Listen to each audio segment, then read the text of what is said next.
I've spent the last 4 years learning from the most brilliant marketers today. And now I've left my 9-to-5 to take the plunge and build my $1 million business. The real question is, how will I do it without VC funding or debt, completely from scratch? This podcast is here to give you the answer. Join me and follow along as I learn, apply, and share marketing strategies to grow my online business, using only today's best internet sales funnels. My name is Steve Larsen, and welcome to Sales Funnel Radio.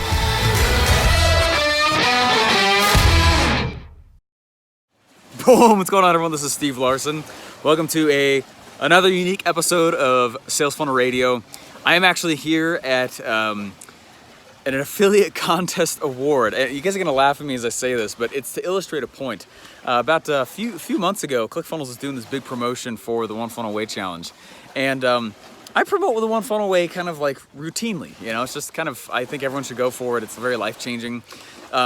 Besides ClickFunnels itself, it's probably been one of the most life-changing things that ClickFunnels ever put out. So I talk about it a lot. Well, I didn't realize that ClickFunnels was having an affiliate contest during one of the times when I was having, when I was launching a new thing. And this is back in the time, if you guys haven't seen, go to makeaffiliatesgreatagain.com. Makeaffiliatesgreatagain.com is when I launched. It happened to time up with the exact time when ClickFunnels was saying, hey, we got this cool contest going on. I had no idea that this was going on. I had no idea. Look where I am right now. Oh, it's beautiful. Absolutely incredible. There were 6 jet skis we had right here. We've been hanging out. We got this massive, you guys can't really see it too much. Go in the water here a little bit so you can. Huge house, along with, I think, 3 others around the lake. We're at Lake Cascade in Idaho. And it's like, holy crap, it's amazing. It's beautiful. And so I didn't know it, but I got second. And in this affiliate contest, and they're like, hey, you're coming to McCall. You're coming up to Lake Cascade. I was like, what are you talking about? And please don't take that weird. That's not the point of this video. As I've been sitting here in the last, I don't know, it's been like, especially the last like 4 weeks.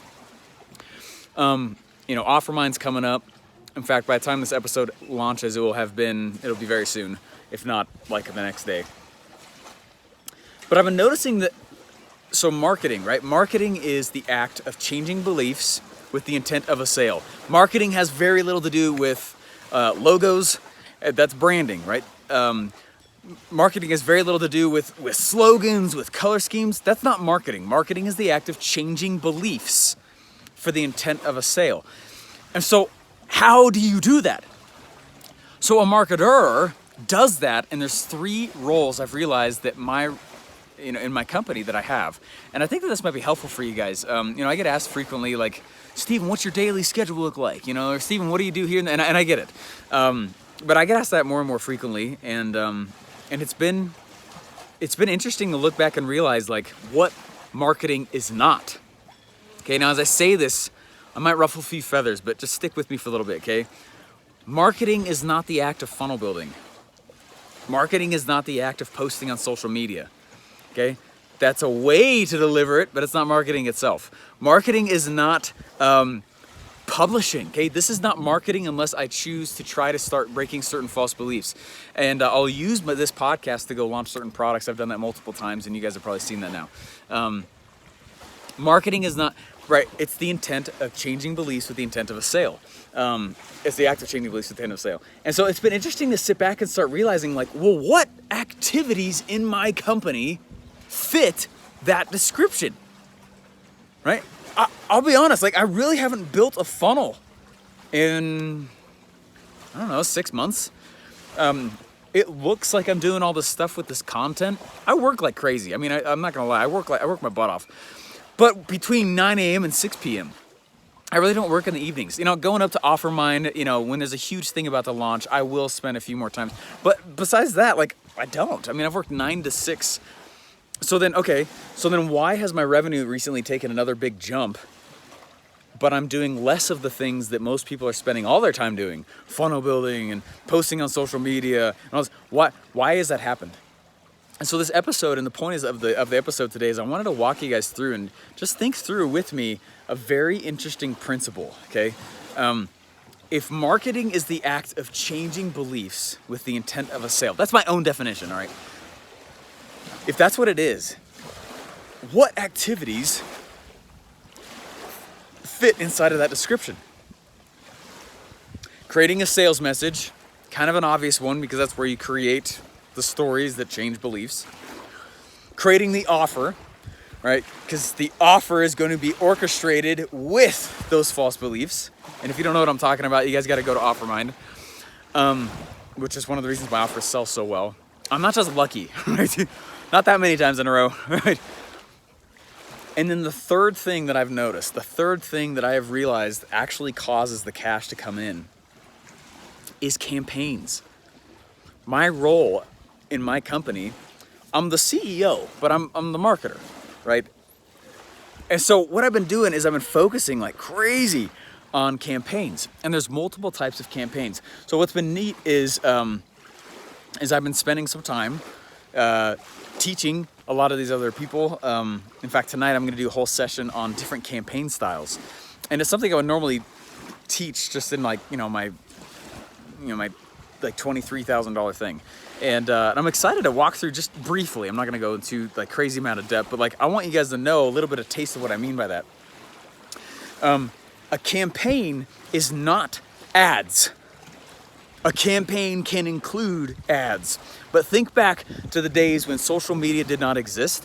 Think back to the days when these marketers didn't have the internet. How did they get attention? Okay, there's a pattern in all of it.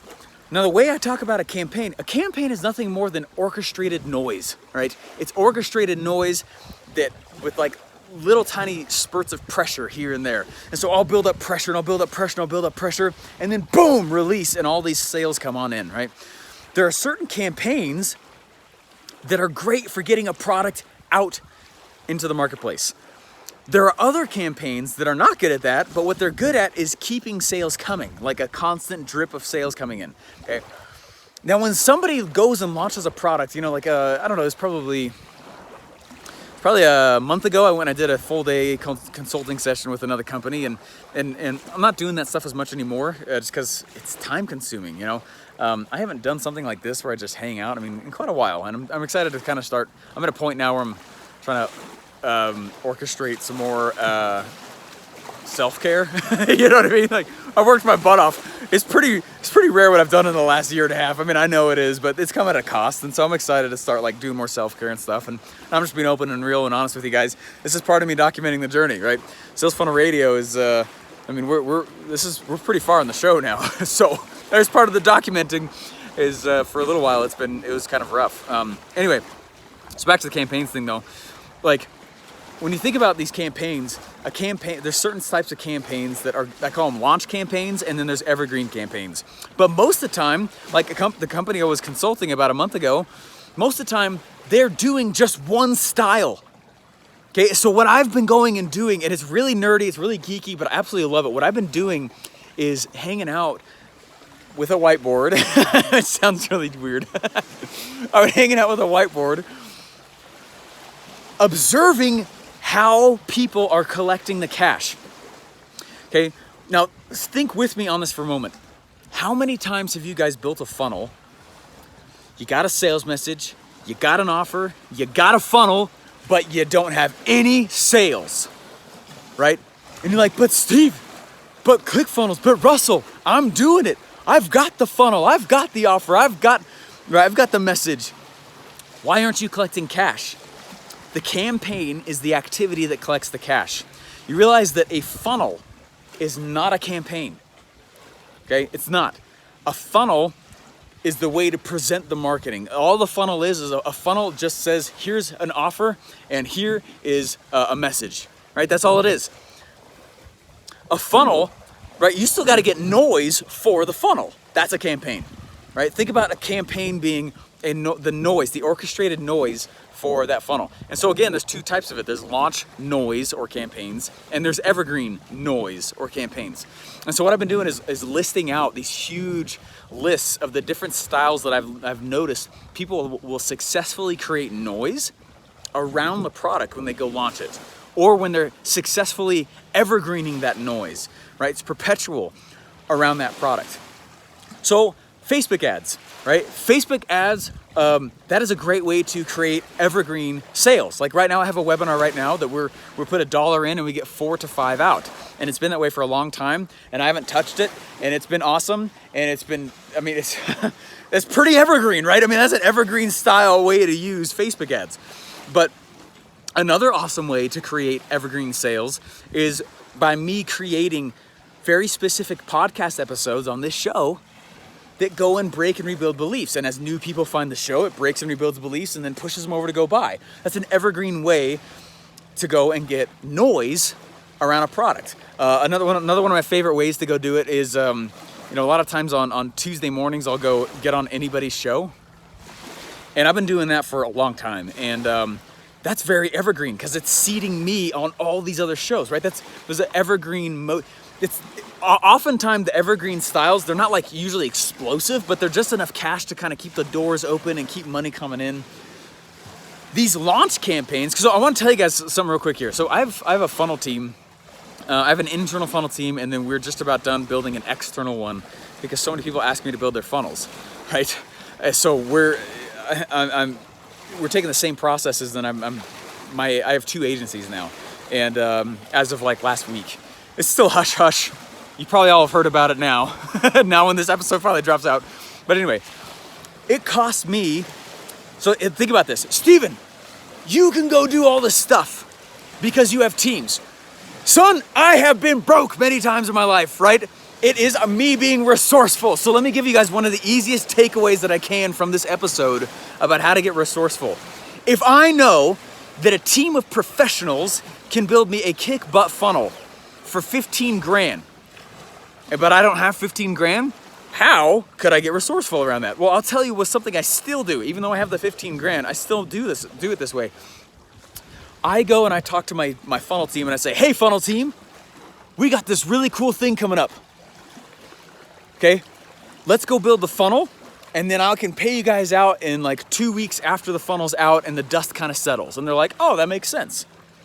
Well, what do? My role as a marketer is 3 things. Create a sales message, create an offer, create campaigns. So as soon as I create a sales message, as soon as I create an offer, I go and I hand it off to my funnel team. They're building it while I'm building launch campaigns. So when that funnel's done, I can direct all that pressure, all that pent up noise, boom, over to that funnel, get a bunch of sales, and then I pay off the team with the first round of sales that come in from my launch campaign. Does that make sense? It basically means that the funnels that I've been creating for a while now have not come from my business pocket. It's from my early bird. It's been from my early bird customer's pocket. You see what I'm saying? I don't know, maybe I didn't explain that correctly. But what I do is I just, like I'm saying, hey, funnel team, I'll pay you guys out here soon. I'm really excited to do that. Let's get this funnel out the door though, and then I'll pay you guys right afterwards. Well, what I'm really doing, since I'm a marketer, is I'm creating it's like the same 5 levers I pull, guys, and boom, cash. And it's not around funnel building. It's not around me doing Facebook posts. It's not around me doing it right. It's very fascinating when you think about that. So what are the mechanisms that pull the money off the table? There are ones that, again, get something out the door, and there are ones that keep it out the door and kind of keep cash dripping in. And that's the whole point of this episode, okay, is to let you guys know, like, right, launch campaigns, evergreen campaigns. And my role as a marketer, I got 3 perpetual tasks on my desk. How can I create more sales messages? How can I create more offers to fulfill on the sales message? How can I create campaigns / noise pressure, right? Noise pressure, maybe we'll call it that goes and monetizes once I've sold it. Right? And once the funnel's out the door. Hopefully that helps you guys, because that's one of the biggest questions that I get now is like, well, Steve, I built the funnel. It's so funny. All the people in the One Funnel Away Challenge will reach out and be like, well, I built the funnel and I didn't make any money from the One Funnel Away Challenge. And I'm like, then you didn't build the campaign, son, right? That's not the funnel's problem. That's your problem, right? Go learn what campaigns are. It's not ads. Facebook is destroying the term ads. YouTube is destroying the term ads. They're killing it, right? Campaign existed before social media, but now they call it set up your campaign, set up your Facebook campaign ads. They're killing it. It's where we all think that an ad is a campaign. No, it can be part of it, but it's not it, okay? So go study these ways on how you're gonna go do that. And my recommendation is to start watching how marketers are creating noise pressure around the products that they go launch, right? Check this out, they're coming in on the boat right now. They had to go, where are we? Oh, they're there. They had to go turn the jet skis back in, which sucks. I rode it for 3 hours today and my back's all sore because I got air. I mean, I got like 6 feet of air a few times. It was awesome. They got it on camera. I'll have to put it in a few times here. Anyway, hopefully you guys are all doing well. Hopefully that makes more sense to you guys. But this game, the things that I've realized you can outsource, I can outsource funnel building because that's not marketing. I can outsource Facebook posts because that can include marketing, but it's not inherently marketing, right? I can outsource a lot of my publishing, which I do. Looks like I'm doing a lot. I'm honestly not, because that's not marketing, right? Marketing, right? Cash is the byproduct of marketing. And guess what marketing isn't? Funnel building. Guess what marketing isn't? Posting on social media all the time, right? Not saying it can't be part of campaigns again, right? Guess what isn't? You spend an insane amount of time like responding. There's a big weight coming in. You spend in tons of time responding to everybody, and they'll be like, oh, I don't have any money coming on off of it. What I need you to go do is sit back and start taking note. Like, do what I do. I have a whiteboard where I have a column for launch campaigns that I've observed that other people are using to generate noise, positive noise and pressure around their products to launch them. And then I have a column that's all about the evergreen things that I've got that I'm like, oh man, look how they're perpetually getting sales off that. That's amazing. When you look at it that way, then you can step back and go, oh man, I need to orchestrate my launch campaign and my evergreen campaign in every funnel before I start building it. The funnel's not complete without the campaigns. That's how you get the money off the table. Don't just build the funnel and be like, the funnel hasn't worked. My funnels work because I generate noise to them, not because they exist on the internet. All right, guys, we'll see y'all later. Hopefully you guys have enjoyed this episode. Hopefully it's been helpful to you.